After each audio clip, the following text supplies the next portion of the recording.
प्रभु श्री राम का ये राज है। राम राज में अगर मोदी झूठ बोले, अमित शाह झूठ बोले, तो वो राम से ऊपर तो नहीं, भगवान से ऊपर तो नहीं। प्रभु श्री राम इनका मुंह काला कर रहे हैं। अभी कुछ दिन पहले गृह मंत्री ने कहा था हिंदू गद्दार नहीं हो सकता, लेकिन उनके मुंह पर यह काला सच पोत दिया जाए। जरा इस खबर को देख लीजिए। जो अंधभक्त हैं वो नाराज होते हैं, अब आप सारे हिंदुओं को अंधभक्त कहते हो। सारे हिंदुओं को अंधभक्त नहीं कहते। अगर सारे हिंदू अंधभक्त होते तो आज हिंदुस्तान में मुसलमान जिंदा ना होता। जरा इस खबर को देखिए दोस्तों। पाकिस्तान के लिए जासूसी करने के आरोप में गिरफ्तार हो चुका है, गवर्नमेंट ने गिरफ्तार कर लिया है इस गद्दार हिंदू का नाम है, सनातनी है, हिंदू है, नाम है इसका महेंद्र प्रसाद। अभी कुछ दिन पहले गृह मंत्री अमित शाह जी ने कहा था कि मैं दुनिया के सामने गर्व से कह सकता हूं कि हिंदू कभी आतंकी नहीं हो सकता। गृह मंत्री बिल्कुल सही हैं। कोई भी धर्म देश से गद्दारी करना नहीं सिखाता, और जो देश के वफादार नहीं वो अपने धर्म के भी वफादार नहीं। ये महेंद्र प्रसाद जो है ये उत्तराखंड का रहने वाला है। जी हाँ, वही उत्तराखंड जहाँ के हिंदू मुसलमानों को वहाँ से भगा रहे हैं, जहाँ के हिंदू इस घमंड में हैं कि भाई हमारे यहाँ तो गद्दार होते नहीं हैं। अब तमाम हिंदुओं से मैं कहना चाहता हूँ थोड़ी तो शर्म कर लीजिए। ये हिंदू मुसलमान बंद कीजिए, क्योंकि गद्दार आप में भरे पड़े हैं। जी हाँ, 4 मीम लगा के अपने आप को तुर्रम खां मत समझो, सच्चाई ग्राउंड पर कुछ और है। ये रामराज है और राम जी नहीं चाहेंगे कि तुम दूसरों का दिल दुखाओ और राम जी के नाम पे किसी का अपमान करो। अब जो तुम राम का नाम लेकर, प्रभु श्री राम का नाम लेकर, शिव शंभू भोले का नाम लेकर जिस तरह से दूसरों पर जुल्म करते हो, वो जुल्म ही अब तुम्हें नंगा कर रहा है। मोहतरम हजरात, अभी ये बंदा गिरफ्तार हो चुका है, एजेंसी ने पकड़ लिया है, सबूत मिल चुके हैं। मामला यह है कि पोखराम के इलाके से इसको गिरफ्तार किया गया है। DRDO के वैज्ञानिक पोखराम और दूसरे इलाके में जहां अपनी मिसाइल और रॉकेट टेस्ट करने जाते थे, तो जिस होटल में ये रहते थे, ये सरकारी होटल था, वहां पर वैज्ञानिक रुकते थे, वहां एक्सपर्ट रुकते थे, मिसाइल एक्सपर्ट रुकते थे। ये वहां पर मैनेजर था, तो इसको पता होता था कि कौन सा वैज्ञानिक आ रहा है, कौन सा वैज्ञानिक जा रहा है और कौन सी मिसाइल टेस्ट होने वाली है। शासन प्रशासन ने जानकारी दी है कि ये महेंद्र सिंह प्रसाद जो है, महेंद्र प्रसाद, ये पाकिस्तान को दे रहा था जानकारी कि कौन से वैज्ञानिक आ रहे हैं, कौन सी मिसाइल टेस्ट हो रही है, बल्कि सेंसिटिव जानकारियां, तस्वीरें, लोकेशन की जानकारियां पाकिस्तान को दे रहा था। आज तमाम उन हिंदुओं को शर्म आनी चाहिए जो मुसलमानों को गद्दार कहते हैं। इस पर तमाम हिंदुओं का मुंह बंद रहेगा, क्योंकि जो मुसलमानों को कहते थे गद्दार, आज उनका ही मुंह काला हो रहा है। उन्हीं के खेमे से गद्दार निकल रहे हैं। सिर्फ एक बात, अरे भाई ये DRDO का मैनेजमेंट देख रहा था कि कौन वैज्ञानिक कहाँ आ रहा है। हमारे होटल में किसी DRDO के वैज्ञानिक को, सरकारी वैज्ञानिक को तकलीफ ना हो, और यही बंदा देश से गद्दारी कर रहा था। तो दोस्तों, आज जो हिंदू उछल उछल कर मुसलमानों को खासकर गाली बकते हैं, उनकी सच्चाई ये है। DRDO का ये पहला मामला नहीं है। DRDO के मेन वैज्ञानिक को देख लीजिए, प्रदीप कुरुलकर देख लीजिए। ये कम से कम 65-70 साल का बुढ़ा, एक सीनियर वैज्ञानिक जिसने देश को एडवांस हथियार दिए हैं और ब्रह्मोस जैसी मिसाइल बना रहा था। ये बंदा वैज्ञानिक होने के बावजूद पाकिस्तान को ब्रह्मोस की जानकारी दे चुका है। भारत का DRDO का सरकारी वैज्ञानिक होने के बाद, जिसके पास सरकारी अपार्टमेंट, लग्जरी गाड़ियां, अंधा पैसा, ये सब कुछ होने के बाद इसने पाकिस्तान को भारत के हथियारों की सेंसिटिव जानकारियां दी, और अभी ये जेल में है। एजेंसी ने गिरफ्तार कर लिया है। लेकिन अंधभक्त मेरे YouTube चैनल को इसलिए डिलीट करना चाहते हैं क्योंकि ये मैं आपको सच बता रहा हूं। मेरे Instagram को इसलिए अंधभक्तों ने डिलीट करवा दिया क्योंकि मैं सच बोलता हूं। अंधभक्तों के बाप और इनकी औकात नहीं है कि सच झेल सके, तो इसलिए मुंह बंद करवाते हैं। लेकिन चाहे चैनल डिलीट हो जाए, चाहे Instagram मेरा बार बार डिलीट करते रहें, मेरा X अकाउंट चाहे अब कभी वापस ना आए, लेकिन जब तक सीने में आखिरी सांस है, इस जिस्म में जब तक खून दौड़ रहा है, मोदी जी की गरम सिंदूर नहीं दौड़ रहा है, जब तक खून दौड़ रहा है, मैं आखिरी सांस तक सच बोलूंगा। चाहे हिंदुस्तान का एक व्यक्ति मेरा साथ न दे, मेरी कौम ने मेरा आज तक साथ नहीं दिया, मेरे अपने लोगों ने मेरा इस बुरे वक्त में साथ नहीं दिया, सबसे बुरे वक्त में हूं, जान से मारने की धमकी है, गोली से मार देने की धमकी है। मेरे साथी मिस्टर रिएक्शन वाला को 11-12 ईमेल भेज कर जान से मारने की धमकी दी है। कहा है कि भाई हम तो शासन प्रशासन में हैं, हम तो साइबर क्राइम में हैं, हम तो हर जगह हैं, सामने आए तो टुकड़े टुकड़े कर देंगे। इसके बावजूद खुदाए पाक की कसम सीने पर गोली खा लूंगा लेकिन पलटूंगा नहीं, मैं सच बोलता रहूंगा और मुझे आपसे भी कोई तवक्को नहीं है, क्योंकि आप अगर मेरे साथ होते तो मुझे यको तन्हा ना छोड़ते। आप लोगों को क्या ही पता कि इस हफ्ते हमने क्या क्या झेला, लेकिन अब मैं थक चुका हूं, आप लोगों से अब कोई उम्मीद नहीं है। आइए अब आगे बढ़ते हैं। डीआरडीओ के इस वैज्ञानिक ने देश के साथ गद्दारी तो की ही, लेकिन पहलगांव अटैक में लेकिन इस लड़की को आप पहचानते होंगे, यूट्यूबर है और हरियाणा से है, और बल्कि पाकिस्तान में जब ये एंटर हो रही थी तो इसने एक वीडियो में कहा भी एंट्री करते हुए, जब सामने से पूछा बीएसएफ ने कहां से हो, तो इसने कहा बीजेपी हरियाणा। ज्योति मल्होत्रा ये वही यूट्यूबर है जो आज एटीएस के अंडर है। ज्योति मल्होत्रा ये हिंदू है, मुसलमान तो नहीं, लेकिन ये खबर हम बता देते हैं तो अंधभक्तों के पिछवाड़े में आग लग जाती है।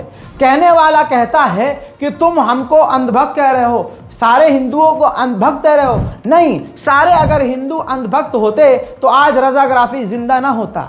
अगर आज हम बचे हुए हैं तो उन सीधे साधे और ईमानदार हिंदुओं की वजह से इस देश में जिंदा हैं, जो हमारे आगे ढाल भरकर खड़े हुए हैं। हमने कभी नहीं कहा कि सारे हिंदू ऐसे और सारे हिंदू ऐसे। मैंने तो हमेशा से कहा कि कोई मजहब गलत नहीं होता, इंसान गलत होता है। मुसलमानों में क्या आतंकवादी नहीं होते, मुसलमानों में क्या दहशतगर्द नहीं होते, मुसलमानों में क्या बदमाश कातिल गैंगस्टर नहीं होते हैं, लेकिन कोई मुसलमान उनके साथ खड़ा नहीं होता। फॉर एग्जाम्पल, ये जो वीडियो कल उत्तर प्रदेश से वायरल हुआ, जिसमें इस व्यक्ति ने, इस लड़के ने एक मुस्लिम महिला के ब्रेस्ट को दबाया और फुल हरामीपना किया। आपको बता दूं कि पुलिस ने ईमानदारी से उसकी टांग में गोली मारी, सीसीटीवी फुटेज से उसे ट्रैक किया और उसकी टांग में गोली मारी, और उसका नाम निकल कर आया आदिल सैफी। आदिल सैफी नाम है। एक मुसलमान बहन के साथ, एक मुसलमान लड़की के साथ इस दौर में ये कर रहा है। तो ऐसा नहीं है कि हिंदू समाज से ही ऐसे लोग आ रहे हैं, नहीं, मुसलमान समाज से और भारी तादाद में। मैं कहता हूं गवर्नमेंट से कि मुसलमानों के लिए शरिया, मुसलमानों के लिए, सिर्फ मुसलमानों के लिए शरिया लॉ लागू कर दो, सारे मुसलमान लाइन पर आ जाएंगे। अब बहुत सारे लोगों ने कल कमेंट किया, रज़ा तुम मुसलमानों के लिए बहुत सख्त बोलते हो। अरे भाई, मुसलमानों के लिए सख्त बोलना पड़ेगा, मैं नहीं बोलूंगा तो कौन बोलेगा? अगर मुसलमान 50% भी दीन को फॉलो कर ले तो आज मुसलमान सच में मुसलमान नजर आए। आप कहीं भी जाइए, क्लब जाइए, बार जाइए, कैफे जाइए, गलत जगह जाइए, आपको मुसलमान सबसे ज्यादा शैंपेन और शराब उड़ाता हुआ दिखेगा, मुसलमान सबसे ज्यादा गलत काम करता हुआ दिखेगा। क्या वो हमारा दीनी रास्ता है? नहीं। मौज मस्ती एक लिमिट में होनी चाहिए, लेकिन मुसलमान भी ये सब कर रहे हैं ना। तो ऐसा नहीं है कि सिर्फ एक धर्म से लोग ऐसे हैं, लेकिन जिस तरह से हिंदू समुदाय सिर्फ मुसलमानों को निशाना बनाता है, ये दुख की बात है। अब ये जो आदिल सैफी पकड़ा गया है, सैफी समाज कोई ऐसा होता है? अरे सैफी पक्के होते हैं जबान के, सैफी नियत के पक्के होते हैं। मेरे भी सैफी बहुत दोस्त हैं। सैफी नमाजी होते हैं, परहेजगार होते हैं, सैफी गलत कामों से दूर रहते हैं, सैफी बिजनेस करते हैं। मुसलमान होने के बाद चैलेंज से कह रहा हूं, बिजनेस इंडस्ट्री में सबसे आगे सैफी समुदाय के लोग होते हैं मुसलमानों में जो हैं। लेकिन ये देखिए, ये जो है लड़कियों के ब्रेस्ट दबा रहा है, मुस्लिम लड़कियों के ही। अरे प्यार है, मोहब्बत है, अलग है बात, तो निकाह करो, लेकिन सड़क पर ये सब काम करके घटिया तरीन हरकत करी है। लेकिन मैं उत्तर प्रदेश पुलिस का हाथ जोड़कर शुक्रिया अदा करता हूं कि आपने इसके पैर में गोली मारी, वरना अगर जो हरकत इसने की है दीनी हिसाब से, इस्लामी हिसाब से, उसको फांसी होनी चाहिए। बहरहाल प्रशासन की तरफ से जो बयान जारी किया है सुना जाना चाहिए। के दौरान एक आरोपी अरेस्ट किया है, क्या पूरा मामला है, क्या घटना है? देखिए, ड्रोन को लेकर के जो हम लोग गांव-गांव में जाकर, मोहल्ले में जाकर के लोगों को सतर्क कर रहे हैं। इसी क्रम में से जो नॉट फनी आज नट बाबा मंदिर के क्षेत्र में गश्त कर रहे थे, लोगों के साथ बातचीत कर रहे थे, लोगों को अवेयर कर रहे थे। इसी क्रम में एक संदिग्ध बाइक पे एक व्यक्ति जा रहा था, उसको रोक करके पूछताछ करने का प्रयास किया। संदिग्ध था, भागा, हमने पीछा किया। आगे नटवा बाग मंदिर के आगे जो चांदमारी घाट है उसके पास उसकी बाइक फिसल गई और उसके बाद वहाँ से भागने का उसको कोई रास्ता नहीं था। उसने हमारी टीम पर अटैक किया। जवाबी कार्रवाई उसमें घायल हुआ है और उसको हम लोग तत्काल हॉस्पिटल शिफ्ट किया। उसने अपना नाम आदिल बताया है। आदिल सन ऑफ पप्पू उमरी का रहने वाला है, थाना क्षेत्र कांठ का है और यहाँ एक हॉस्पिटल में नर्सिंग स्टाफ का काम करता था। और इसने ये बताया कि पुलिस को देख के मैं इसलिए भागा कि कल मेरे द्वारा शाम में एक महिला के साथ छेड़छाड़ की गई थी, दुर्व्यवहार किया गया था, जिसका वीडियो आज वायरल हुआ और पुलिस को जानकारी हुई थी। तो उसको ये प्रतीत हुआ कि शायद पुलिस इसको पकड़ने के लिए आई हुई है। उसी को देख करके भागा था। उसका अभी यहाँ इलाज चल रहा है, इसमें एफआईआर दर्ज की गई है और इसको अभी हम लोगों ने अब यहाँ से तत्काल जो भी अगले मैदानी कार्रवाई वो खींच गई है। क्या रिकवर इसके पोजीशन से जो गाड़ी है वो गाड़ी बिना नंबर प्लेट की है, इंजन नंबर चीज नंबर घिसा हुआ है उसका। और इसके अलावा जिला कौशाम्बी में एक हेडमास्टर जिसका नाम संस्कारी है, नंदलाल सिंह, जो बच्चियों को, जो छोटी छोटी बच्चियां थी, उनको मोबाइल में अपने टैबलेट में अश्लील फिल्में दिखा रहा था, घटिया कंटेंट दिखा रहा था, जिसके बाद इस पर यह भी आरोप लग रहे हैं कि इसने लड़कियों का शोषण किया है। प्रशासन ने गिरफ्तार किया है। प्रशासन का सबूत और प्रूफ और बयान आपको दिखा रहा हूं, लेकिन क्योंकि ये खबर आपको बता रहा हूं इसलिए हिंदू समाज मुझे गाली बकेगा। मंझनपुर में हेडमास्टर द्वारा अश्लील वीडियो जारी, क्या मामला है? कल मंझनपुर में एक तहरीर प्राप्त हुई कि खेरवा गांव में प्राथमिक विद्यालय के हेडमास्टर सरकारी लैपटॉप द्वारा बच्चियों को अश्लील वीडियो दिखाकर अश्लील हरकत की जाती है। तत्काल उस पर मुकदमा मंझनपुर थाने में दर्ज किया गया और आज प्राथमिक विद्यालय खेरवा का हेडमास्टर जो नंदलाल है उसे आज अरेस्ट कर माननीय न्यायालय के समक्ष पेश किया जा रहा है। माननीय न्यायालय द्वारा जो भी आदेश होगा उसके अंदर में दिया जाएगा। ऐसे लोग गिरफ्तार होकर आराम से छूट जाते हैं। इसी देश में बाबा राम रहीम, जिस पर बलात्कार का केस साबित है, एक बार फिर से उनको 40 दिन की 40 दिन की पैरोल मिल गई है। कर लो बात। बाबा राम रहीम के तो मजे हैं। बाबा एक सच्चे भारतीय हैं। सच्चे भारतीयों को जेल में रखना ही अपराध है। जरूरत है कि सच्चे भारतीयों को जेल से रिहा करने के लिए एक सच्चा भारतीय कानून बने, जिसमें एआई केवल सच्चे भारतीयों का आई कार्ड देखकर और उनके हक में फैसला दे। बाबा राम रहीम को 40 दिन का पैरोल मिल गया है। मैं तो सरकार से अनुरोध करूंगा, इतनी लंबी पैरोल देने का क्या फायदा। मैं तो कहता हूं बाबा राम रहीम को आज़ाद कर दिया जाए और जिस दिन आज़ाद किया जाए उस दिन नेशनल डे बनाया जाए। सबसे बुरी खबर यह है कि माननीय सत्यपाल मलिक अब मरहूम हो गए हैं। अब वो मर गए हैं, उनका देहांत हो गया है और इससे अंधभक्तों और भाजपाइयों में भारी खुशी है। जब सत्यपाल मलिक अस्पताल में थे तो भाजपा के समर्थकों ने कहा था कि ड्रामा रच रहा है, ईडी और सीबीआई से बचने के लिए ये ड्रामा रच रहा है। अभी कुछ दिन पहले की बात है। अबे इंसानियत तुम्हारे अंदर है कि नहीं? मोदी भक्तों, तुम्हारे अंदर इंसानियत थोड़ी ना है, हैवान बसा हुआ है।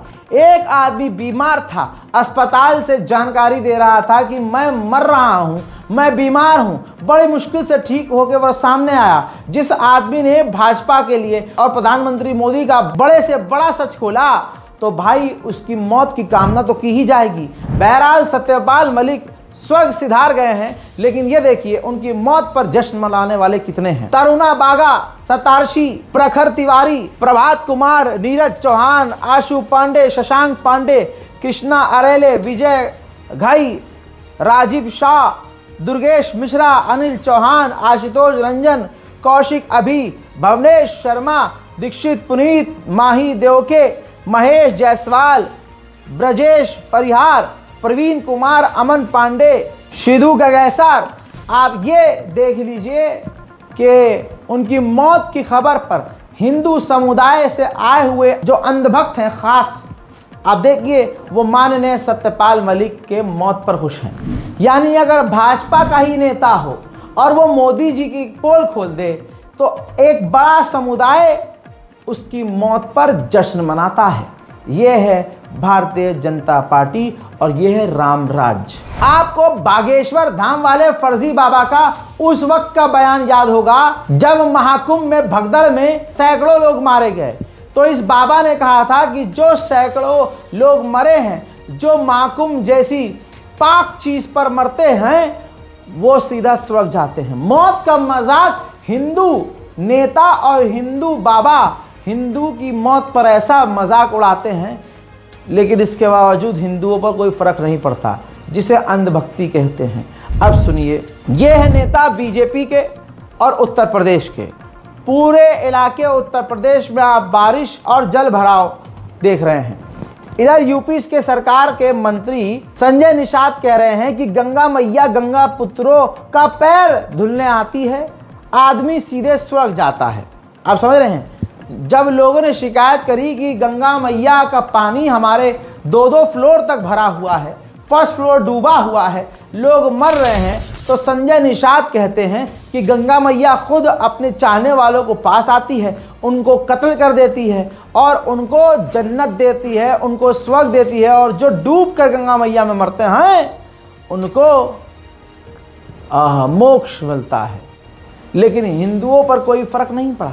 यही बात अगर कोई मुसलमान कहता तो उसे छेद दिया जाता। गंगा पुत्रों का पांव धुलने के लिए आते हैं, वो बात सही है। गंगा के पुत्र सीधे स्वर्ग जाते हैं, गंगा जी के पास। और विरोधी गंगा पुत्रों का पांव धुलने के लिए आते हैं, वो बात सही है। गंगा के पुत्र सीधे स्वर्ग जाते हैं, गंगा जी के पास। और विरोधी उधर मेरे दोस्तों, रिपोर्ट आपके सामने है। मोदी के दोस्त डोनाल्ड ट्रंप, जिसकी पूजा कल तक हिंदू समुदाय से आए हुए खास लोग कर रहे थे, उसने भारत को फिर से अपमानित करते हुए धमकी दी है कि भारतीय दवाओं पर, मेडिसिन पर मैं 250% टैरिफ लगाऊंगा। इसके अलावा एक और पोस्ट देख लीजिए, इसने एक और धमकी दी कि अगले 24 घंटे के अंदर मैं भारत पर और टैक्स लगाऊंगा, 24 घंटे के अंदर।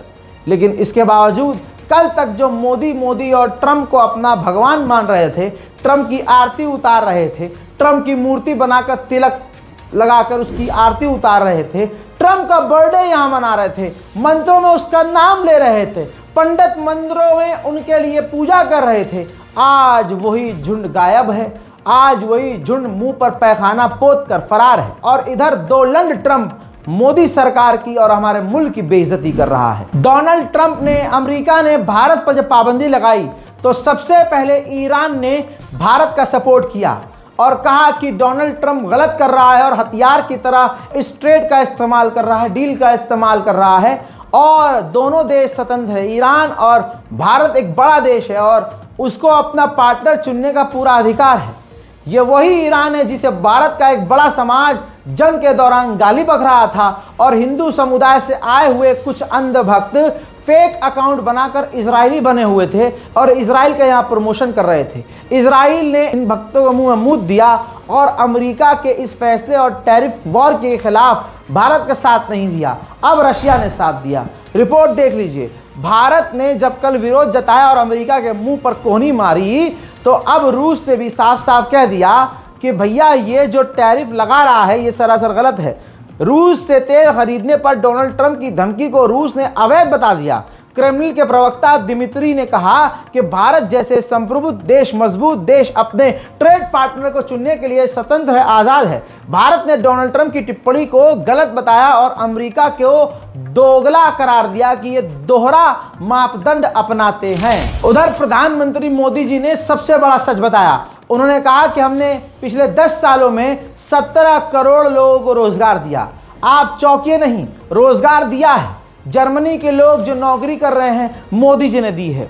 जो फ्रांस में टेक्नोलॉजी इंडस्ट्री है वहां पर जितने लोग फ्रांसीसी काम कर रहे हैं सबकी नौकरी मोदी जी ने लगवाई है, रोजगार मोदी ने दिया है। Maldives, Bangladesh, England, France, Germany, Britain, इन तमाम देशों में प्रधानमंत्री मोदी ने 10 करोड़ फ्रांसीसी, इंग्लैंडी, जर्मन और दूसरे देशों के लोगों को नौकरियां दी हैं। बस दिक्कत यह हो गई है कि भारतीयों को नौकरी नहीं दे पाए हैं। जो अगले 50 साल तक अगर आप मोदी जी को प्रधानमंत्री देखना चाहते हैं तो आपको वोट करना पड़ेगा, जिसके बाद जब सारी दुनिया में सबको नौकरी मिल जाएगी उसके बाद आपका भी नंबर आएगा। भले ही आप कब्र में होंगे, आपकी चिता जल चुकी होगी, आपकी राख गंगा मैया में बह चुकी होगी, लेकिन मोदी जी तो रोजगार देंगे। कोर्ट से क्या न्याय मिलेगा, जज क्या न्याय करेगा जब जज ही भाजपाई हो।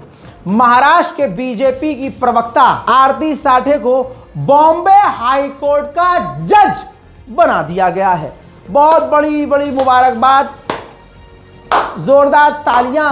अब तमाम लोगों को बढ़िया न्याय मिलेगा। देश में महाकुंभ में हजारों मर जाएं, रेल स्टेशन पर भगदड़ में सैकड़ों हिंदू मर जाएं, बाढ़ आने से, बादल फटने से पूरा प्रदेश डूब जाए, लेकिन हिंदुओं को, खासकर जो अंधभक्त हैं, उनको मज़ा मुसलमानों को परेशान करने के बाद आता है। मोदी जी इनको बेरोजगार रखें, काम धाम ना दें, लेकिन सिर्फ ये जब मुसलमान को परेशान करते हैं, इनको वहीं और क्या समा जाता है। जैसे ये देखिए, उत्तर प्रदेश में मेले में, प्रोग्राम्स के अंदर जो भी इवेंट चल रहे हैं, जहां मुसलमान ठेली वाले हैं, जहां मुसलमान विक्रेता हैं, हिंदू संगठन से जुड़े हुए लोग, हिंदूवादी दल वहां पहुंच रहे हैं और उनसे आधार कार्ड मांग रहे हैं, आईडी मांग रहे हैं और उनका विरोध कर रहे हैं, उनकी दुकानें हटवा रहे हैं। सवाल यह है कि हिंदूवादी दलों को आधार कार्ड जांच करने का अधिकार किसने दिया है? जाहिर सी बात है, मोदी और अमित शाह की ये छूट है, वरना प्रशासन के रहते हुए इतना बड़ा आतंक मचाया कैसे जा सकता है। इसी वजह से शायद प्रशासन भी खामोश है, क्योंकि मोदी और अमित शाह यही चाहते हैं। मोदी सरकार ने अपने समर्थकों को यह यकीन दिला रखा है कि अगर आप मुसलमान को मारोगे तो कुछ नहीं होगा, मुसलमान की इज्जत लूटोगे कुछ नहीं होगा, मुसलमानों के घरों में आग लगाओगे हम तुम्हें चुम्मा देंगे। इसी वजह से एटा उत्तर प्रदेश में, जहां एक झूठा मंत्री कहता है कि उत्तर प्रदेश से सारे अपराधी भाग चुके हैं, उसी के घर के लोग अपराध कर रहे हैं। हजरत एटा के इलाके में 13 साल की मुस्लिम लड़की के साथ प्रियांशु संस्कारी हिंदू ने बलात्कार किया और शिवानी नाम की लड़की ने बलात्कार करने में सहयोग किया। जब लड़की एफआईआर कराने जाती है तो थाने में उसे गालियां बक के भगा दिया जाता है और उल्टा उसके पिता को जेल में ठूस दिया जाता है। अरे राम राज है, योगी राज है, मुसलमान हो तुम और तुम्हारी बेटी है, तो बलात्कार क्यों नहीं करवा रहे हो भाई? बलात्कार करवाओ, हिंदुओं से पुण्य मिलेगा। ऐसी मानसिकता आज डाल दी गई है बहुसंख्यक समाज में। अब उस बिटिया का बयान सुनिए। कहाँ से आई हैं आप? एटा से। क्या समस्या बताइए। मैं घर पे थी, मेरे पास मेरी दोस्त आई और मुझे अपने साथ ले गई और मेरे साथ में बलात्कार किया। किसने किया बलात्कार? प्रियांशु नाम है लड़की का। अच्छा, थाने गई थी आप? हाँ। कौन सा थाना लगता है? पिलुआ। क्या कहा थाने वालों ने? थाने वालों ने हमें गाली गलौज दी और मारने की धमकी दी। वहाँ पे हमारे पापा पहुँचे तो उन्हें जेल में बंद कर दिया, थाने में बंद कर दिया और वहाँ से हमें भगा दिया फिर। अच्छा, कितने दिन हो गए तुम्हारे साथ रेप हुआ था? 4 दिन। 4 दिन हो गए। पुलिस ने मुकदमा दर्ज नहीं किया? नहीं। डॉक्टरी कराई आपकी? नहीं। अब कहाँ आई हैं आप? कहाँ पर आई हुई हैं आप? अलीगढ़। अलीगढ़ में आई हो? हाँ। किससे मिलने आई हो? योगी जी से। क्या चाहती हैं योगी जी से? न्याय। अल्लाह अकबर। आज मुसलमानों की हालत इसलिए बुरी है क्योंकि मुसलमान के लिए खड़ा नहीं होता। अरे 5 साल से जान हथेली पर लेकर लड़ता हूं आप लोगों के लिए, एक बंदा खड़ा नहीं हुआ। सिर्फ सोशल मीडिया पर वी स्टैंड विद रजा ग्राफी, we stand with mister reaction वाला, we stand with Mohammad Ansar, we stand with Mohammad Zubair, ये लिखने से कुछ नहीं होता। घर में लेटे हो, मुर्गा खाते हुए, बिरयानी खाते हुए तुम 2 लाइन लिख के अपने आप को सोचोगे कि हाँ हम तो इसके भाई बहुत बड़े समर्थक हैं, हमने अपना काम कर दिया, हमने अपना वादा वफा कर दिया, हमने देश में नफरत के खिलाफ आवाज़ उठा ली। कुछ नहीं किया। आप तो लिख भी नहीं सकते, ना लिखते हो। उन लोगों में इतनी यूनिटी है कि वो टेलीग्राम पे 4-5 हज़ार लोगों को मेंबर बनाकर उनको बोलते हैं ग्रुप में कि ये पेज पर जाकर इस तरह से उनको गाइड किया जाता है। स्क्रीन रिकॉर्डिंग करते हैं कि ये चैनल पर जाना है, इसके अकाउंट पर जाना है, 3 डॉट पर क्लिक करना है, रिपोर्ट पर क्लिक करना है, फिर कौन सा ऑप्शन सेलेक्ट करना है और कितनी बार रिपोर्ट करना है, वो सब फॉलो करते हैं। लेकिन एक मुसलमान कोई खड़ा होकर ये नहीं कहता मिस्टर रिएक्शन वाला हम आपके साथ हैं, मोहम्मद जुबैर हम आपके साथ हैं, रजा ग्राफी हम आपके साथ हैं। ऐमन रिजवी हम तुम्हारे साथ है। ऐमन रिजवी, तुम्हारा अकाउंट डिलीट किया गया, तुम्हारा फेसबुक डिलीट किया गया, तुम पर FIR की गई, लेकिन फिर भी ऐ बहन तुम पूरे देश के लिए, पूरे कौम के लिए बोल रही हो, लेकिन फिर भी कोई आपका साथ नहीं दे रहा है। हम आपके साथ हैं। ये 4-5 जो लोग हैं जिनकी जान खतरे में है, हम उनके साथ हैं। आप ये बोलने को तैयार नहीं हो। ये बोलते हो तो सिर्फ कमेंट में लिख कर सोचते हो हमारा काम पूरा हो गया। नहीं मेरी जान, ऐसा नहीं हो सकता। अब उत्तरकाशी का हाल देखिए। उत्तरकाशी में बादल फटा, ऐसा फटा कि चारों तरफ तबाही मची। सिर्फ तबाही नहीं मची, इसमें कई लोगों के मारे जाने की खबर है। 50 से ज़्यादा अभी लोग लापता हैं। 4 लोगों की मौत हो चुकी है। 25 से ज़्यादा होटल, होम स्टे टूटकर मलबे में बह गए हैं। हर तरफ तबाही है, निराशा है, बर्बादी है, कोहराम है। लेकिन मोदी सरकार आपके लिए क्या कर रही है? हजरात, जब भी कुछ होता है हमारे हिंदुओं को ज़्यादा नुकसान होता है, लेकिन ये सब कुछ भुला दिया जाएगा जैसे ही हिंदू मुसलमान किया जाएगा।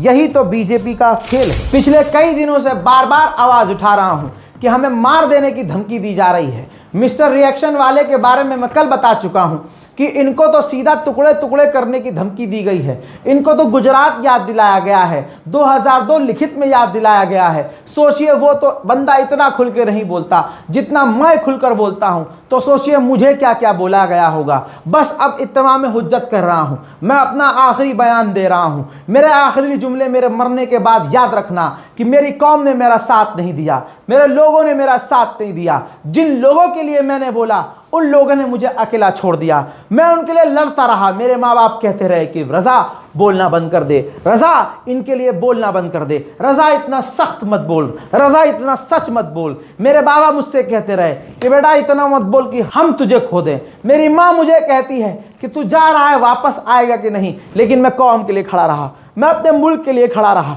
मैं अपने लोगों के लिए बोलता रहा, लेकिन किसी ने साथ नहीं दिया। कोई यूट्यूबर, कोई इन्फ्लुएंसर, कोई साथ नहीं आया कि भाई हम तुम्हारे साथ हैं, भाई दिल छोटा ना करो, हम तुम्हारे साथ हैं। सब कमेंट करते रहे हस्बी अल्लाह व निअमल वकील, अल्लाह बहुत बड़ा है। तुम्हारे कहने से बड़ा थोड़ी ना है, तुम्हारे बोल देने से बड़ा थोड़ी ना है। जितना तुमने नहीं बोला, हमने हर वीडियो में बोला हस्बी अल्लाह व निअमल वकील। लेकिन हमें तुम्हारा तो हौसला चाहिए, लेकिन हमें तुम्हारा तो साथ चाहिए। तुम्हारे लिए तो हम बोल रहे थे, लेकिन आज हम ऐसे मोड़ पर आ गए हैं कि कौम ने हमें छोड़ दिया है, उलमा ने हमें छोड़ दिया है, हमारे सहयोगियों ने हमें छोड़ दिया है, मोहल्ले ने हमें छोड़ दिया है, अरे दुनिया ने छोड़ दिया है। लेकिन कोई बात नहीं है। मेरा यह आखिरी बयान समझना कि अगर मैं मर जाऊं तो मुझे अपना ना कहना, अपने आप पर शर्म करना कि एक बंदा देश के लिए, मुल्क के लिए, कौम के लिए, अल्पसंख्यकों के लिए बोलता रहा, लेकिन हमने उसके मरते मरते उसका साथ नहीं दिया। इतना ही कहूंगा, जब तक नजर आ रहा हूं नजर आ रहा हूं। जिस दिन नजर ना आऊं समझ जाना यह बंदा इस दुनिया को छोड़कर चला गया। मेरे लिए दुआ मत करना, मेरे घर वालों के लिए, मेरी माँ के दिल के लिए, उनको सब्र के लिए, मेरे बाप को उनके सब्र के लिए दुआ करना। जय हिंद।